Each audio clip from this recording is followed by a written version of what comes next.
क्या हमास और इस जैसी तंजीमें मुसलमानों के खून से अपने चेहरों को खूबसूरत बनाती है?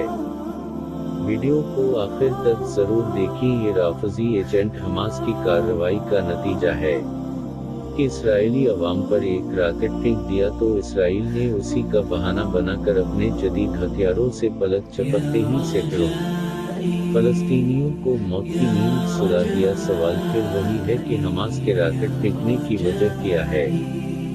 इन हमलों का फायदा और नुकसान किन को हो रहा है? क्या वजह है कि जब भी फलस्तीनी इशू को हल करने के लिए आलमी और इलाकाई ताकतें हरकत में आती हैं तो मज़कूरा दोनों अनासिर फौरा बुज़दिलाना कार्रवाई के जरिए इसे सबोताज कर देते हैं। फायदा हमासी और कट्टर यहूदी क़यादतों को हो रहा है, जबकि नुकसान अवाम का हो रहा है, बतौर खास मजलूम फलस्तीनों का। अल्लाह रहम फरमाए। फलस्तीनियों को बदकिस्मती से उसी किस्म के गद्दारों की क़यादत मिली है जिनके पास दौलत का अंबार लगा है, जिनका बैंक बैलेंस ये है। Yasser Arafat family 8 billion, Ismail Haniyeh 4 billion, Khalid Mashal 5 billion, Musa Abu Marzouk 3 billion, सऊदी अरब और मसला फ़लस्तीन। सोशल मीडिया के एक साहब जिसके अच्छे खासे फॉलोअर्स हैं, सऊदी वली अहद शहजादा मोहम्मद बिन सलमान की तस्वीर लगाकर लान-तन कर रहा था कि अयाश परस्त शहजादा इसराइल के आगे लेट गया और इसराइल को तस्लीम कर डाला। हमने कमेंट के 2-3 वटे मारे कि मालूम पड़ा मौसूफ अमारात और सऊदी अरब को एक मुल्क समझ बैठा था। हमारे यहाँ एक अलमिया ये भी है कि जिन्हें पढ़ना चाहिए था वो लिख रहे हैं, और ऐसे लोग फिर गुल खिलाते हैं। बहुत सारों को ये तक मालूम नहीं कि दुबई अमारात का शहर है। कुछ तो दुबई को सऊदी अरब का शहर समझते हैं। ऐसे भी दानिश्वर पाए जाते हैं जो पूरे अरब को सऊदी अरब समझते हैं। लिहाजा अरब के किसी भी मुल्क में कुछ हो ये मलबा सऊदी अरब पर डालते हैं, निशाना सऊदी अरब को बनाते हैं। हालांकि अगर अरब मुल्कों की बात करें तो ये कुल 22 ममालिक हैं, उनमें से 12 बर्र-ए-आज़म एशिया में वाक़े हैं, जबकि 10 बर्र-ए-आज़म अफ्रीका में आते हैं। ये दीनी और अखलाकी लिहाज से भी दुरुस्त नहीं है कि आप बगैर किसी तहक़ीक़ और बगैर किसी इल्म के सारे अरब के गुनाह सऊदी अरब के सर डाल दें। इसराइल को मुत्तहिदा अरब अमारात ने तस्लीम किया है, न कि सऊदी अरब ने। अगर आप लिखने की बजाय पढ़ने की नियत फरमाएं तो हम आपको बताएंगे कि अरब दुनिया में सऊदी अरब ऐसा वाहिद मुल्क है जिसने अब तक इसराइल के खिलाफ सबसे बढ़कर जारहाना मौक़िफ़ इख्तियार किए रखा है और सबसे बढ़कर फ़लस्तीनों की अमली मदद की है। इसराइल के वजूद में आने के बाद सऊदी अरब ने एलानिया इसको गासिब कहा और तस्लीम न करने का फैसला किया। सऊदी अरब वो वाहिद अरब मुल्क है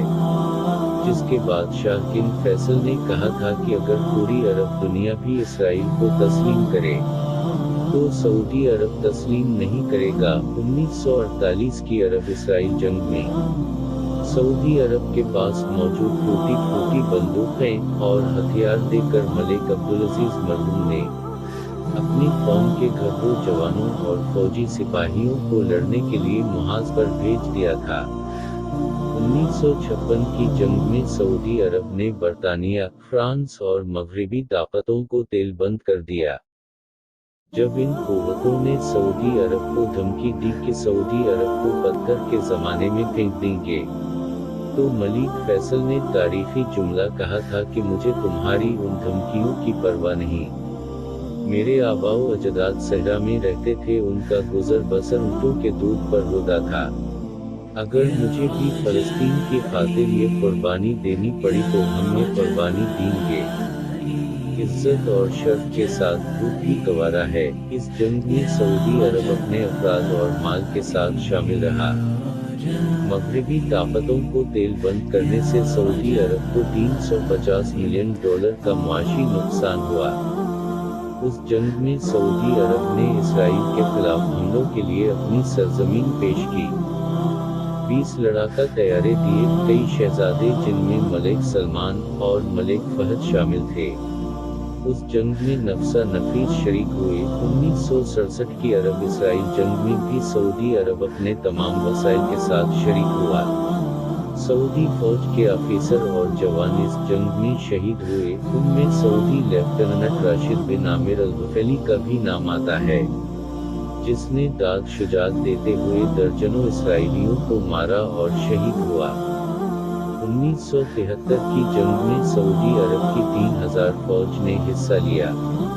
इस बार सऊदी अरब ने अमेरिका को भी तेल की सप्लाई बंद कर दी।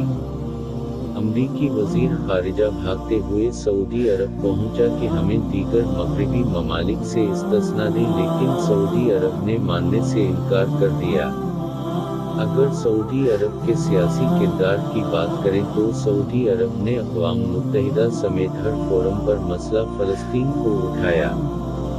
फ़लस्तीनियों की भरपूर वकालत की। 1979 में अमेरिका ने मुआहदा कैंप डेविड कराया।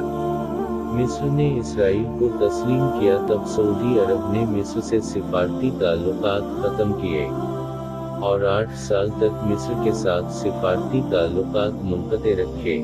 सिर्फ फ़लस्तीन की वजह से फ़लस्तीनी कौम के लिए माली इमदाद और ताउन की बात करें तो सऊदी अरब ही वो पहला मुल्क था जिसने अपने दरवाजे फ़लस्तीनों के लिए खोल दिए। लाखों फ़लस्तीनी सऊदी अरब में मुक़ीम हैं। सिर्फ जद्दा शहर में 3 लाख फ़लस्तीनी आबाद हैं। बिला मुबालगा अगर किसी मुल्क ने सबसे बढ़कर फ़लस्तीनों की माली मदद की है तो वो सऊदी अरब है। तफसील बहुत लंबी है, सिर्फ पिछले 15-20 साल के अदाद व शुमार आपकी आंखें खोलने के लिए काफ़ी हैं। 2009 में जब गज़ा का मुहासरा किया गया और सारी दुनिया ज़बानी जमाखर्च से काम ले रही थी, सऊदी अरब ने आगे बढ़कर $1 अरब की फौरी इमदाद कर दी। सऊदी कौम ने जो रकूम और इमदाद भेजी वो इससे अलग है। 2013 में जब फ़लस्तीन मुआशी मुश्किलात से दो चार था, तब सऊदी अरब ने $100 मिलियन की इमदाद की। 2014 में $500 मिलियन की इमदाद की। 2016 में $800 मिलियन की इमदाद। गज़ा में फ़लस्तीनों को फिर से आबाद करने के लिए सऊदी अरब ने सबसे बड़ा तारीखी प्रोग्राम शुरू किया। इस प्रोग्राम में घर, बाजार, हॉस्पिटल्स, स्कूल, मसाजिद की तामीर शामिल थी। ये प्रोग्राम 3 मराहिल पर मुश्तमिल था। पहले मरहले में 752 इमारतें बनाई गईं, जिनके साथ तमाम सहूलियात थीं। दूसरे मरहले में 760 इमारतें, जबकि तीसरे में 780 इमारतें शामिल थीं। ये प्रोग्राम 2015 में मुकम्मल हुआ। अब आप खुद इंसाफ से बताएं कि एक ऐसा मुल्क जो ना तो एटमी ताकत है, ना ही इसकी कोई मजबूत फौज है, वो इससे बढ़कर क्या कर सकता है। चंद माह पहले सऊदी वजीर खारिजा ने CNN को इंटरव्यू देते हुए साफ लफ्जों में कहा कि हम इसराइल से मुताल्लिक़ अपने उसूली मौक़िफ़ पर कायम हैं। इसमें कोई तब्दीली रोज़े अव्वल से कभी नहीं आई है। लम्हा मौजूद तक सऊदी अरब ने इसराइल को तस्लीम नहीं किया है और ना ही इसकी पॉलिसी में कोई नरमी आई है। सिर्फ इस मफरूज़े पर कि आने वाले वक्तों में शायद सऊदी अरब भी इसराइल को तस्लीम करेगा, आपने फीश की गालियाँ शुरू कर रखी हैं। ये कहाँ का इंसाफ है। बात यह है कि एक तबका जिसे सऊदी अरब से मुमलिकत तवहीद होने की वजह से अल्लाह वास्ते का बैर है, वो दिन रात प्रोपेगंडे में लगा हुआ है। उनको मेरा खुला चैलेंज है कि आप जिन ममालिक की सुबह शाम वकालत करते हैं मसला फ़लस्तीन से मुताल्लिक़, उनका सऊदी अरब से बढ़कर अमली काम दिखाएं। जज़ाकल्लाह खैरा।